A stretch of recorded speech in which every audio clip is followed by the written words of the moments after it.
Le week-end qui vient de s'écouler va laisser des traces en Israël.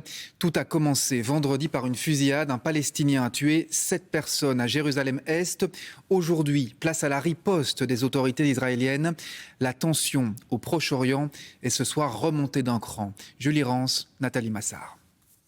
Douleur et deuil pour les familles des 7 victimes de l'attaque perpétrée par un Palestinien contre une synagogue de Jérusalem-Est vendredi.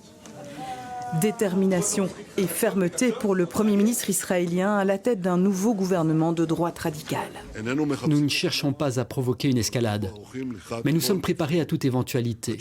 Nous répondons au terrorisme par une action ferme, une réaction puissante, rapide et précise. Première mesure punitive, la mise sous scellé avant démolition de la maison de l'assaillant à Jérusalem-Est et dorénavant de toute personne soupçonnée d'actes terroristes. Par ailleurs, les familles de terroristes avérés perdront leurs droits de résidence et de sécurité sociale. Et pour les Israéliens, le gouvernement ultranationaliste veut faciliter l'accès aux armes. Je veux des armes dans les rues. Je veux que les citoyens israéliens puissent se défendre eux-mêmes. Des mesures en phase avec le projet de Netanyahou et de ses alliés d'extrême droite de réforme du système judiciaire, mais qui pour bon nombre d'Israéliens font planer de sérieuses menaces sur la démocratie.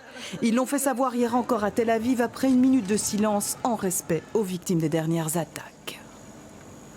We're here to protect the Israeli democracy in order to protect both the Palestinians and Israeli citizens. Surtout en raison des attentats, il fallait venir ici, être solidaire et montrer que la violence n'est pas la solution, la dictature n'est pas la solution. Regain de violence et tensions internes, un contexte de mauvais augure pour l'avenir et qui amenuise les espoirs de paix.